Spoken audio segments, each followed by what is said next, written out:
आज हम लोग क्लास 10 का चैप्टर नंबर 11 इलेक्ट्रिसिटी पढ़ेंगे। देखो, दुनिया में बहुत सारे टाइप की एनर्जी होती है।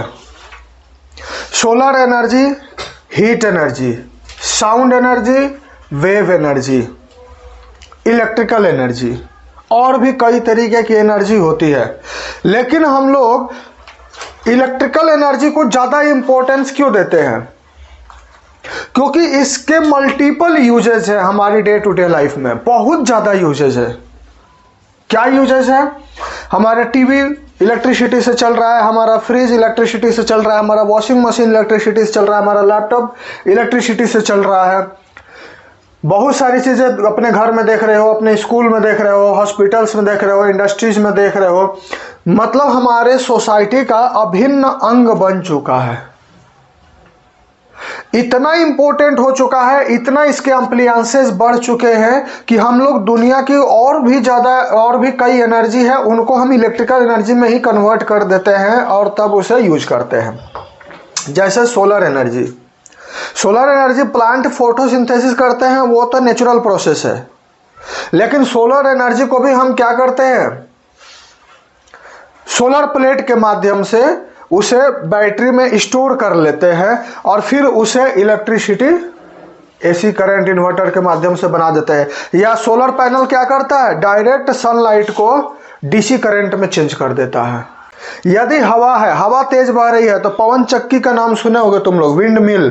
तो विंड हवा के स्पीड को भी हम लोग इलेक्ट्रिसिटी में चेंज कर देते हैं, तब यूज करते हैं।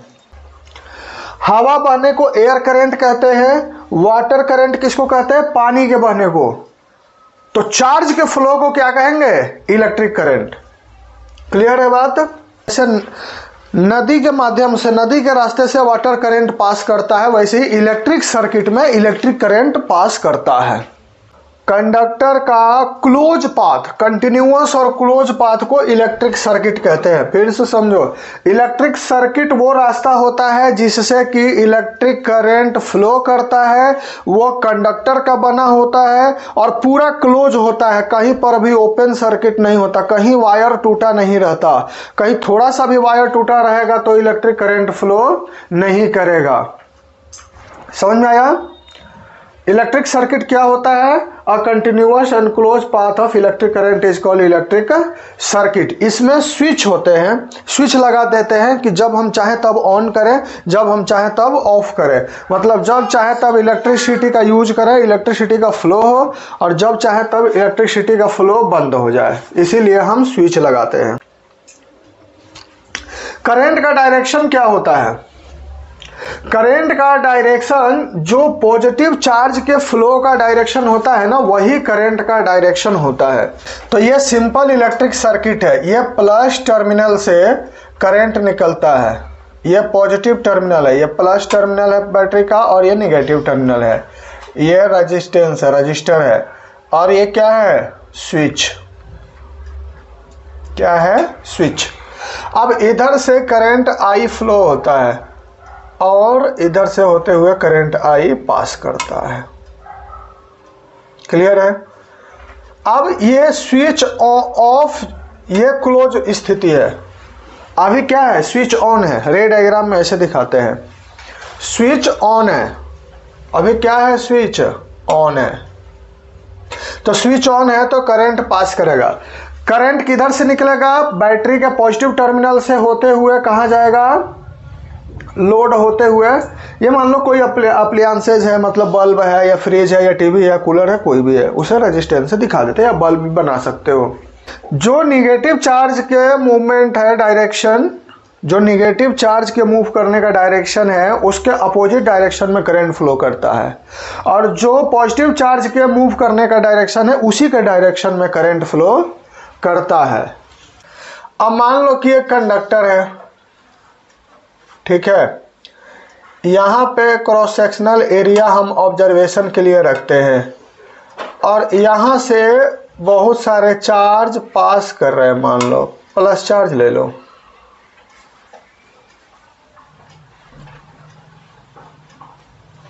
यहाँ से बहुत सारे चार्ज इधर की ओर मूवमेंट कर रहे हैं, ठीक है।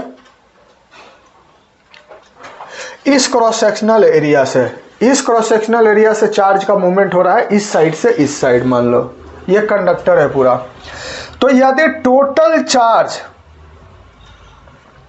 Q पास करता है कितने समय में, time is equal to t second में, तब हम कहेंगे कि करंट कितना हो गया, करंट कितना हो जाएगा, चार्ज अपॉन टाइम, मतलब Q upon T। Electric current का डेफिनेशन है कि it is rate of flow of charge, मतलब फ्लो ऑफ चार्ज पर सेकंड। किसी भी क्रॉस सेक्शनल एरिया से एक सेकंड में जितना चार्ज फ्लो होगा उसी को इलेक्ट्रिक करंट कहते हैं। तो ये क्रॉस सेक्शनल एरिया है, एक सेकंड में देखेंगे कितना चार्ज फ्लो करेगा। टी टाइम में Q चार्ज पास किया तो Q अपॉन T करते हैं, तो ये चार्ज पर यूनिट टाइम ही है, मतलब चार्ज पर सेकंड ही है। समझ में आया? तो किसी भी कंडक्टर से पर सेकंड, एक सेकंड में जितना चार्ज फ्लो करेगा उसे क्या कहेंगे, इलेक्ट्रिक करंट। कितने सेकंड में, एक सेकंड में। तो इसीलिए यदि चार्ज दिया है कितना पास कर रहा है और टाइम दिया है तो दोनों को डिवाइड कर देंगे। इलेक्ट्रिक करंट का एसआई यूनिट जो है वो एम्पियर है, यही याद रखना। और जिस डिवाइस से हम करंट का मेजरमेंट करते हैं उसे एमीटर कहते हैं, ये चीज याद रखना। देखो ये एमीटर लगा हुआ है, ये सीरीज कनेक्शन में, मतलब जो वायर है जिस रास्ते से करंट फ्लो कर रहा है उसी वायर को कट करके बीच में जोड़ते हैं हम एमीटर। तो यह चीज याद रखना कि करंट मेजर करने वाली डिवाइस को एमीटर कहते हैं और यह सर्किट में सीरीज कनेक्शन में लगा हुआ रहता है। तो एग्जांपल 1 में देखते हैं कि क्या क्वेश्चन दिया है। एग्जांपल 11.1, A current of इतना ampere is drawn by a filament of an electric bulb in 10 minutes. Current की वैल्यू दे रखी है, टाइम दे रखी है 10 मिनट्स, तो इसे सेकंड में चेंज करेंगे, एसआई यूनिट सेकंड टाइम का, ठीक है। तो अमाउंट ऑफ इलेक्ट्रिक चार्ज बताना है। तो अमाउंट ऑफ इलेक्ट्रिक चार्ज कैसे निकालेंगे, देखो एक रिलेशन याद रखना है। हम रिलेशन क्या जानते हैं, current equal to charge upon time. अब हमें Q पूछ रहा है और ये दोनों दिया है, तो ये T डिवाइड है, इधर आके मल्टीप्लाई हो जाएगा, तो Q इक्वल्स टू हो जाएगा I इंटू T। अब जो करंट दिया है उसे क्या कर लेंगे, लिख देंगे और टाइम को सेकंड में चेंज करके मल्टीप्लाई कर देंगे, आंसर आ जाएगा। क्लियर है बात? किसी भी वायर में करंट फ्लो करता है, क्यों करता है, ये क्वेश्चन है कि करंट फ्लो क्यों होता है। जैसे हमने एयर करंट बोला, तो एयर करंट होने का तो कारण है कि हाई प्रेशर से लो प्रेशर, कहीं पे हवा हाई प्रेशर में है और कहीं लो प्रेशर में है, तो हाई प्रेशर से low pressure air current flow होता है। वाटर करंट के लिए भी कौन सा रिस्पॉन्सिबल है, फोर्स, ग्रेविटी। यदि 5th फ्लोर पे कोई टंकी रखी हुई है तो उसको ग्रेविटी अपनी तरफ खींच रहा है, यदि हम उसे पाइपलाइन का रास्ता देंगे तो वो तेजी से नीचे आएगा। ड्राइविंग फोर्स क्या है, ग्रेविटी। लेकिन चार्ज को फ्लो करने के लिए कोई ग्रेविटेशनल फोर्स रिस्पॉन्सिबल नहीं है। तो आखिर में चार्ज कैसे फ्लो होता है, तो चार्ज को फ्लो होने के लिए जो पैरामीटर्स रिस्पॉन्सिबल होता है उसे कहते हैं पोटेंशियल डिफरेंस। समझ में आया?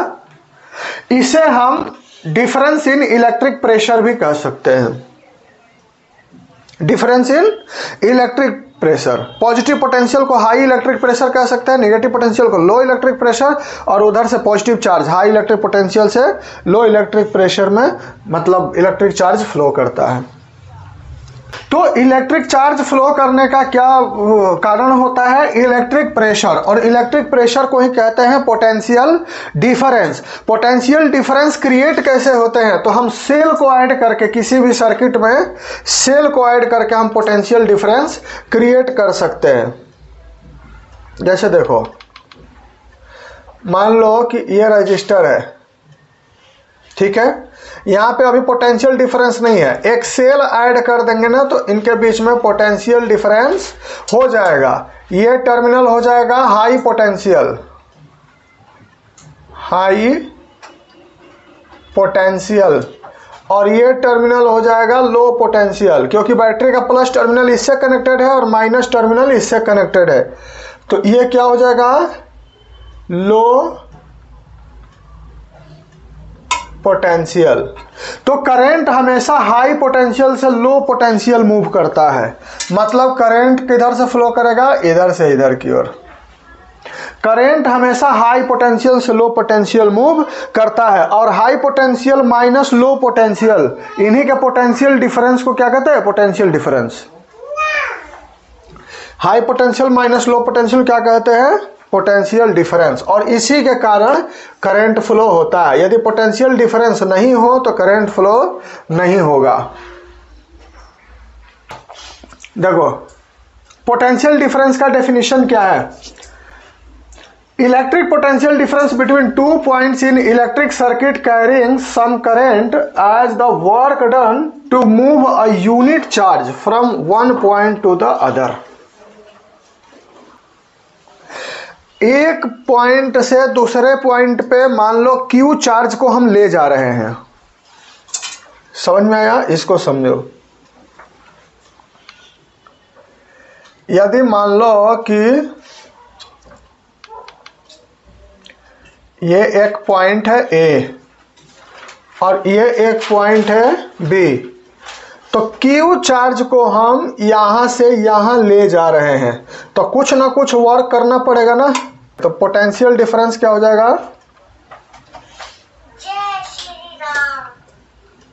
पोटेंशियल डिफरेंस हो जाएगा वर्क अपॉन चार्ज, मतलब work done per unit charge. मतलब पोटेंशियल डिफरेंस को V से दिखाते हैं तो ये हो जाएगा work done per unit charge. Potential difference क्या हो गया, work done per unit charge. यदि हम A और B की पोटेंशियल डिफरेंस निकालना चाहते हैं तो A से B जाने में जितना वर्क करना पड़ा पर यूनिट चार्ज, उसी को हम कहेंगे पोटेंशियल डिफरेंस। समझ में आई बात। अब SI unit of potential difference volt होता है। पोटेंशियल डिफरेंस का SI यूनिट कितना होता है, वोल्ट। इसे V से रिप्रेजेंट करते हैं। पोटेंशियल डिफरेंस को जिस डिवाइस से मेजर करते हैं उसे वोल्ट मीटर कहते हैं। क्लियर है। और वोल्ट मीटर हमेशा पैरेलल में कनेक्टेड होता है। देखो volt meter always connected in parallel. जिस पॉइंट के बीच में पोटेंशियल डिफरेंस मेजर करना है उसके पैरेलल में कनेक्ट होगा। हमें मेजर करना है कि ये रजिस्टर के अक्रॉस पोटेंशियल डिफरेंस कितना है, तो हम इस रजिस्टर के दोनों पॉइंट पे पैरेलल में वोल्ट मीटर लगा देंगे। इसको कहते हैं पैरेलल कनेक्शन। पैरेलल में वोल्ट मीटर लगा देंगे तो हमें क्या हो जाएगा, वोल्टेज की वैल्यू पता चल जाएगी। सीरीज में लगाने का मतलब सर्किट को काट के बीच में ही जोड़ दो। पैरेलल में लगाने का मतलब बाहर से सर्किट को जोड़ दो, काटना पीटना कहीं नहीं है, बाहर से वोल्ट मीटर ऐड कर दो उनमें पैरेलली। अब देखो how much work is done in moving charge 2 coulomb across 2 points having potential difference 12 volt. Potential difference दिया है और चार्ज दिया है तो वर्क डन निकालना पड़ेगा। अभी क्या पढ़ा हमने, पोटेंशियल डिफरेंस होता है work done per unit charge. अब हमें वर्क डन निकालना है तो क्यू इधर डिवाइड है, इधर आके मल्टीप्लाई, तो वर्क डन क्या हो जाएगा, voltage potential difference into charge.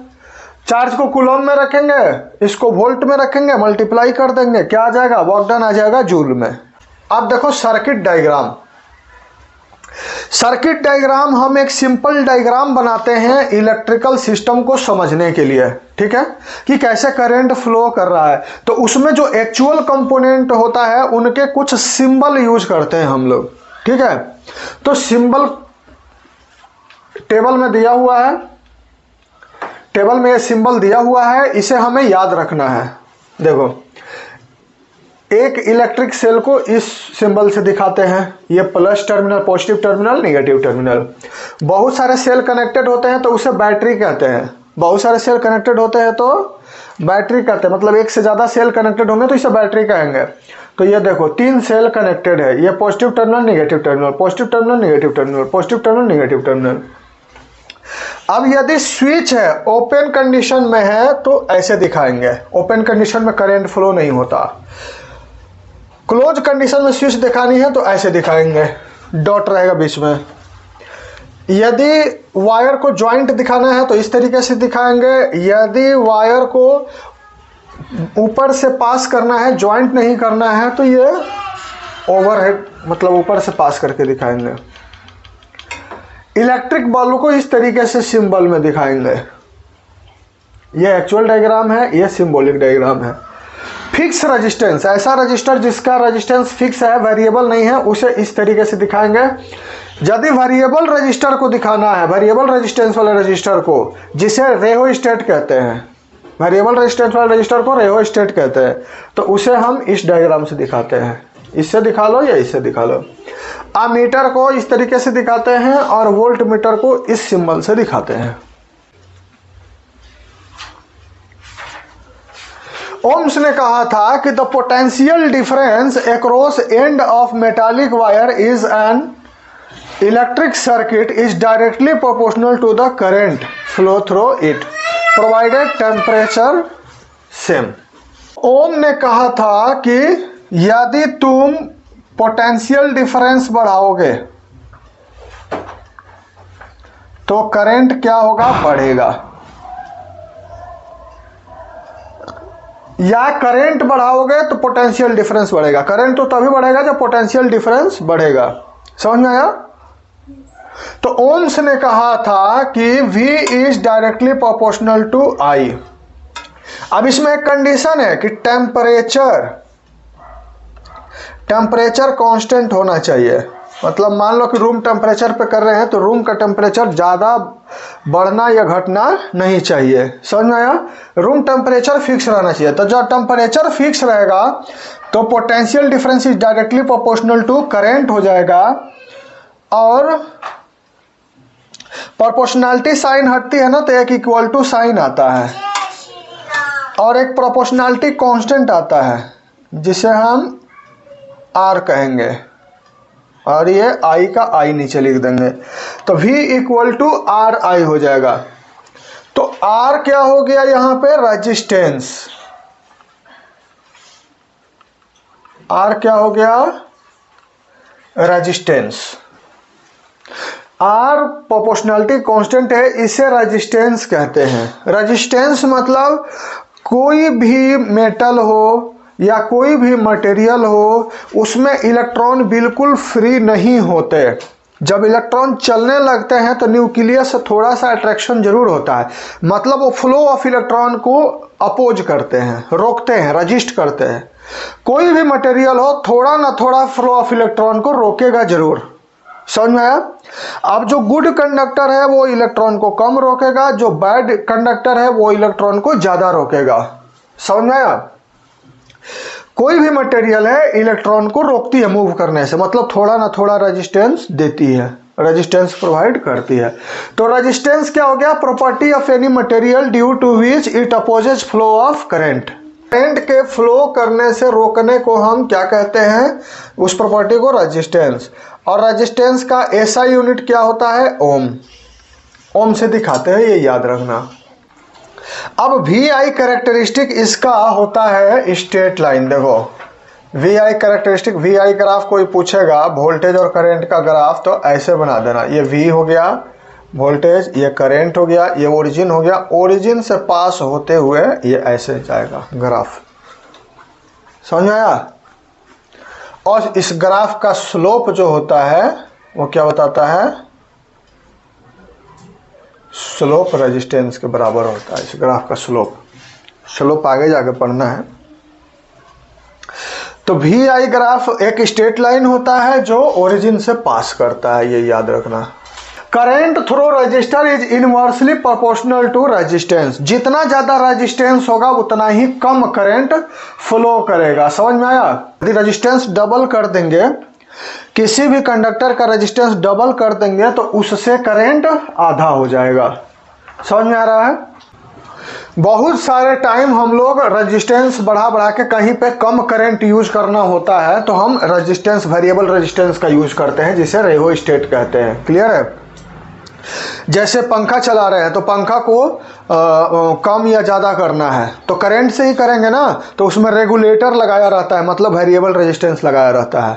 Cooler देख लो, जैसे ये फ़ैन देख लो, सीलिंग फैन, हम लोग रेगुलेटर से बढ़ाते या घटाते हैं, मतलब करंट को कंट्रोल करते हैं। कैसे? रेजिस्टेंस को बढ़ा के या घटा के। समझ में आया?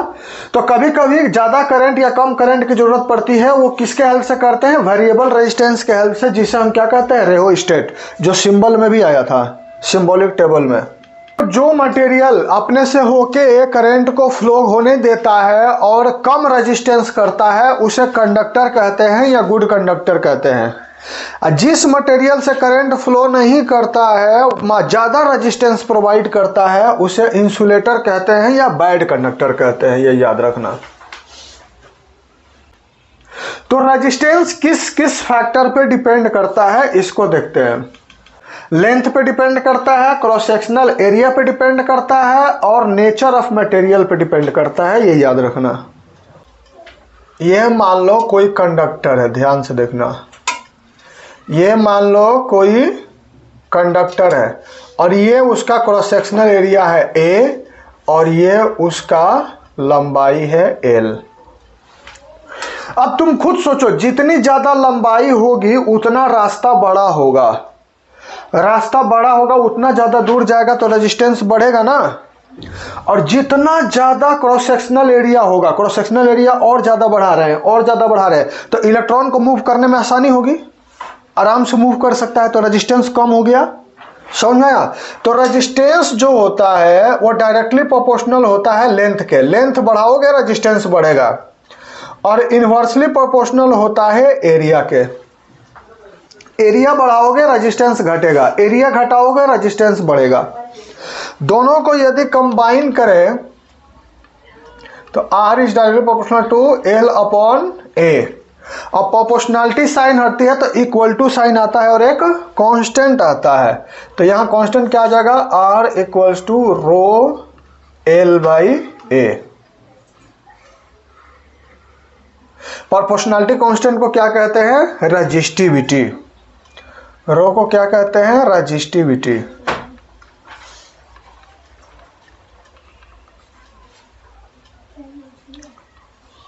Resistivity of material. तो इस तरीके से रेजिस्टेंस किस पे डिपेंड किया? देखो ध्यान से, रेजिस्टेंस लेंथ पे डिपेंड किया, क्रॉस सेक्शनल एरिया पे डिपेंड किया और प्रॉपर्टी ऑफ मटेरियल मतलब रेजिस्टिविटी पे डिपेंड किया। तीन चीज पे रेजिस्टेंस डिपेंड करता है। रो का रेजिस्टिविटी, रो को रेजिस्टिविटी कहते हैं और इसका ऐसा यूनिट ओम इंटू मीटर होता है, ओम मीटर। क्लियर है? ये कैरेक्टरिस्टिक ऑफ मटेरियल होता है। देखो कंडक्टर की रेजिस्टिविटी बहुत कम होती है, एलॉय की रेजिस्टिविटी ज्यादा होती है और इंसुलेटर की रेजिस्टिविटी सबसे ज्यादा होती है। क्लियर है? तो कंडक्टर तो कम रेजिस्टिविटी का है तो किसी भी इलेक्ट्रिक सर्किट में यूज करते हैं। एलॉय से हम हीटिंग इफेक्ट वाले मटेरियल को बनाते हैं, जिनसे हम इलेक्ट्रिसिटी से हीट पैदा करेंगे और हीट को यूज करेंगे। जैसे हीटर, हीटर का काम क्या है? इलेक्ट्रिसिटी से हीट बनाना और हीट को यूज करना। तो उसमें ये एलॉय के एलिमेंट लगे होते हैं, क्योंकि ये रेजिस्टिविटी ज्यादा होती है तो हीट ज्यादा पैदा करते हैं। Example third, how much current will an electric bulb draw from 220 volt source? Voltage कितना है? 220 volt. Resistance of the bulb कितना है? 1200 ओम। ठीक है। How much current will an electric heater coil draw from 220 volt source? Voltage same है और resistance of the heater coil is 100 ओम। तो दोनों ओम्स लॉ से बनेंगे। दोनों में क्या बताना है? करंट। वोल्टेज कितना दिया है? 220 वोल्ट। रेजिस्टेंस कितना दिया था? 1200 ओम। तो हम क्या जानते हैं? V equal to I R होता है ना, तो हमें करंट निकालना है।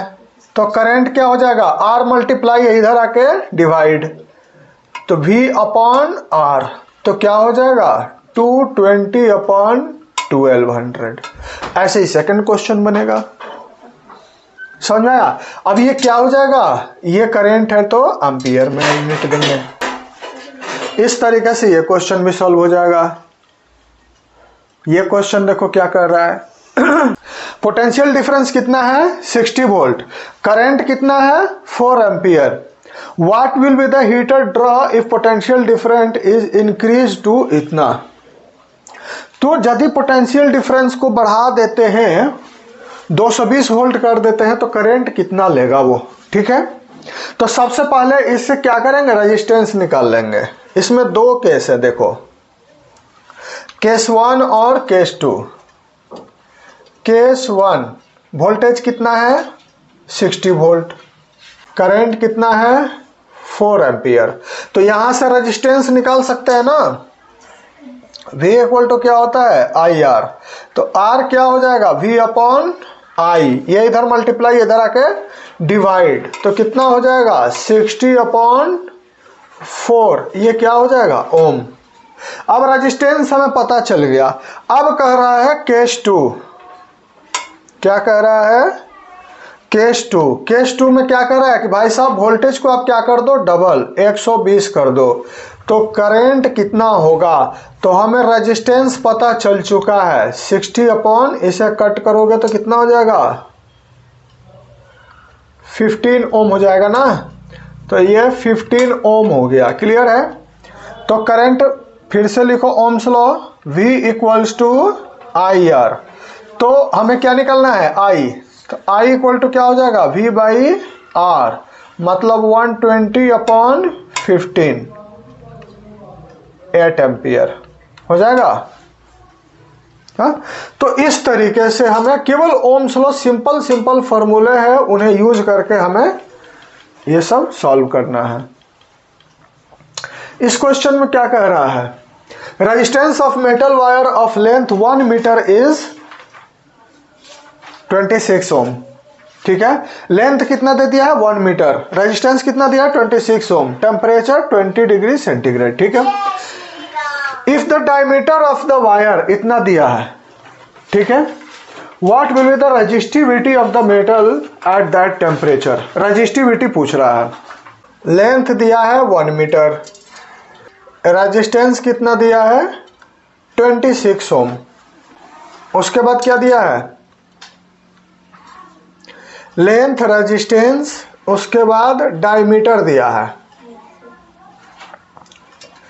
डायमीटर कितना दिया है 0.3 mm, क्लियर है, ये दिया है ना। और रेजिस्टिविटी पूछ रहा है 0.3 mm, ठीक है, रेजिस्टिविटी पूछ रहा है। अब देखो इस क्वेश्चन को कैसे सॉल्व करेंगे, हम हिंट देंगे, तुम्हें बनाना है, नहीं बनेगा तो पूछ सकते हो बाद में। देखो रेजिस्टिविटी, रेजिस्टेंस क्या होता है रो एल बाई ए, ये फॉर्मूला होता है। अब देखो हमें आर पता है, एल पता है, डायमीटर दिया है तो ये पता चल जाएगा एरिया। कैसे, डायमीटर मिलीमीटर में दिया है तो पहले हम क्या कर लेंगे, इसे मीटर में चेंज करेंगे, उसके बाद डायमीटर का आधा करेंगे तो रेडियस आ जाएगा।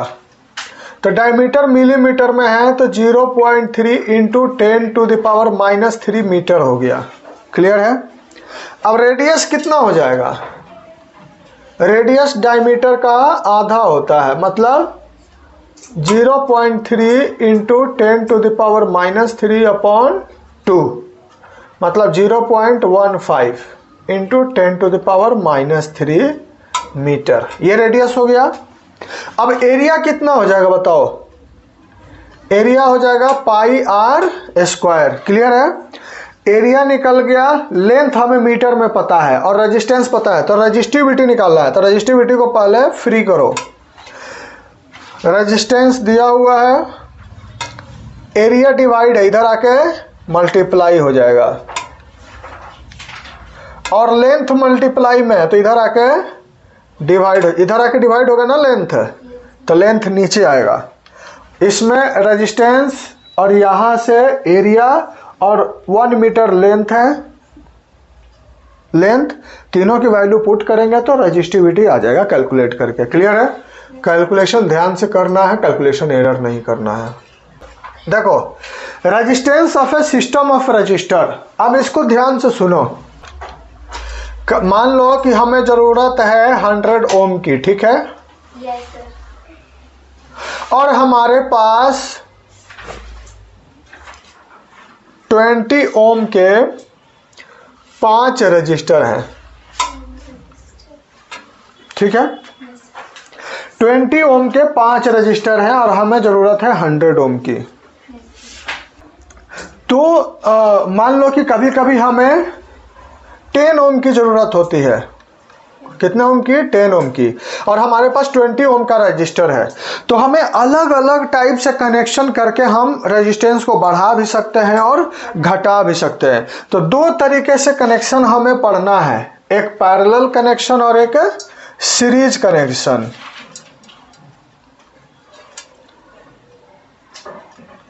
सीरीज कनेक्शन फर्स्ट क्या है? Series connection. और सेकंड क्या है? Parallel connection. दो कनेक्शन हमें पढ़ना है, सीरीज कनेक्शन और पैरेलल कनेक्शन। अब देखो सीरीज कनेक्शन में क्या होता है। सीरीज कनेक्शन में मान लो कि ये 3 रजिस्टर है, 3 रजिस्टर से ही हम सारे रजिस्टर के लिए क्या कर देंगे? जनरलाइज। इसे देख लेना, हम यहीं पे प्रूफ करवाएंगे क्योंकि टाइम बहुत कम है।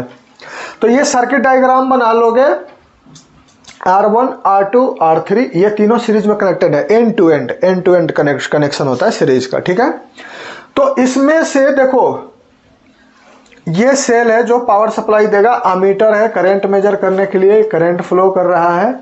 सीरीज कनेक्शन में हमेशा ध्यान रखना करंट क्या होगा? सेम होगा। उतना ही करंट R1 से फ्लो कर रहा है, उतना ही करंट R2 से फ्लो कर रहा है, उतना ही करंट R3 से फ्लो कर रहा है, लेकिन वोल्टेज इनके अलग अलग होंगे। इसका वोल्टेज V1 हो जाएगा, इसका वोल्टेज V2 हो जाएगा, इसका वोल्टेज V3 हो जाएगा। क्लियर है?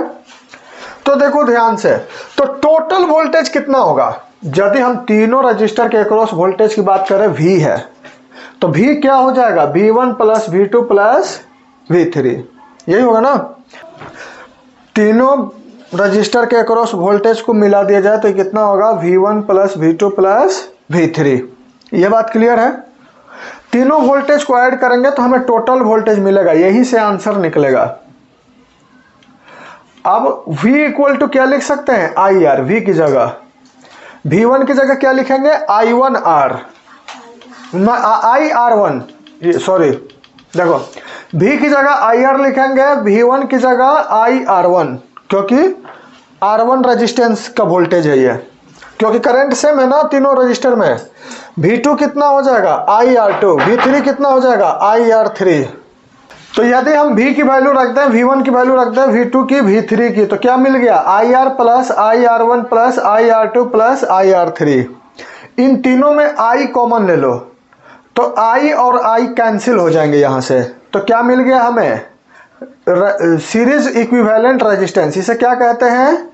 Equivalent resistance in series.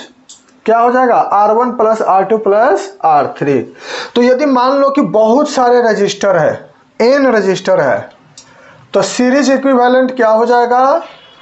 R1 plus R2 plus R3 plus and so on. जोड़ दो, जितना है उतना जोड़ दो, जितने सीरीज में रजिस्टर है। क्लियर है?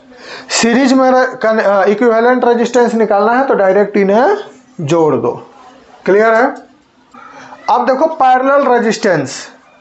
पैरेलल में कनेक्शन है 3 रजिस्टर, तो ऐसा रजिस्टर जो कि इन तीनों के बराबर अकेले काम करे, जितना ये तीनों मिलकर काम कर रहे हैं वो अकेले काम करे, उसे हम इक्विवेलेंट रेजिस्टेंस कहते हैं इन पैरेलल। तो अब यहां से देखो I करंट गया तो I करंट बट जाएगा, इसमें I1 गया, इसमें I2 गया, इसमें I3 गया, ठीक है? लेकिन चूंकि ये पैरेलल कनेक्शन में है तो वोल्टेज इनके अक्रॉस सेम होता है। इसका भी वोल्टेज V होगा, इसका भी वोल्टेज V होगा और इसका भी वोल्टेज V होगा। तो हम फॉर्मूला कैसे डिराइव करेंगे? किसको ऐड करेंगे? Total current I equal to I1 plus I2 plus I3 और ओम्स लॉ से रख देंगे value. Total current I equal to I1 plus I2 plus I3, ठीक है। अब I क्या हो जाएगा, V by equivalent resistance in parallel.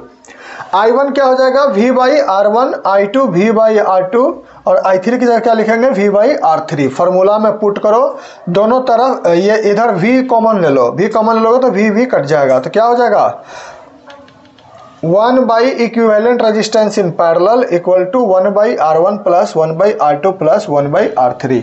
और n रजिस्टर रहते तो इन्हें जनरलाइज कर देते, समझ में आया। तो ये चीज़ याद रखना कि इनमें रेसिप्रोकल में ऐड करते हैं और उसे डायरेक्ट ऐड करते हैं।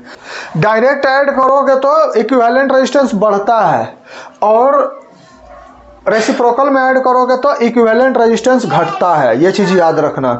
दो रजिस्टर सीरीज में जुड़े हैं तो रेजिस्टेंस की वैल्यू बढ़ जाएगी, दो रजिस्टर पैरेलल में जुड़े हैं तो रेजिस्टेंस की वैल्यू घट जाएगी। क्लियर है, ये भी याद रखना, क्वेश्चन में आएगा, यह क्वेश्चन बाद में बताऊंगा। Heating effect of electric current, ये चीज़ याद रखना कि बहुत सारे गैजेट में हम लोग हीटिंग इफेक्ट को यूज करते हैं, समझ में आया। यूजफुल वर्क के लिए हीट को यूज करते हैं, ठीक है।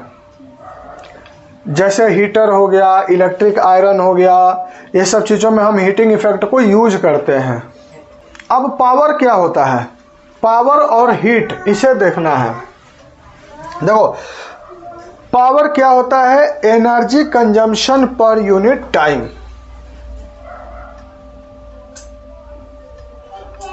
पावर को क्या कह सकते हैं, energy consumption per unit time या work done per unit time.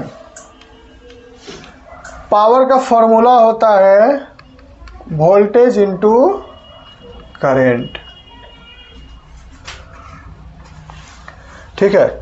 इसका यूनिट होता है, ऐसा यूनिट होता है, ऐसा यूनिट ऑफ पावर होता है वाट। क्लियर है। अब हीट यदि निकालना है तो हीट एक एनर्जी है। देखो हमने क्या कहा कि पावर क्या होता है, energy upon time.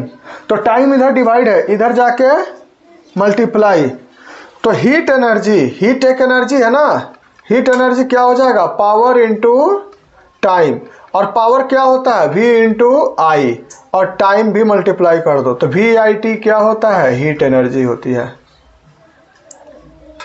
Voltage, current और टाइम को मल्टीप्लाई करोगे तो हीट एनर्जी कितनी लॉस हो रही है, डिसिपेट हो रही है, पता चल जाएगा। क्लियर है बात। यदि इसको I, V की जगह IR लिख दो, V की जगह IR लिख सकते हैं ना, और एक I पहले से है और फिर T, तो यही क्या हो जाएगा, I स्क्वायर R हो जाएगा और इंटू T। मतलब हमने वोल्टेज हटा के वहां पे करंट के फॉर्म में लिख दिया IR। तो पावर, हीट इससे निकालो चाहे हीट इससे निकालो, जो दिया है उससे निकाल लो। यहां से करंट हटा के V स्क्वायर बाई R भी कर सकते हो, समझ आया।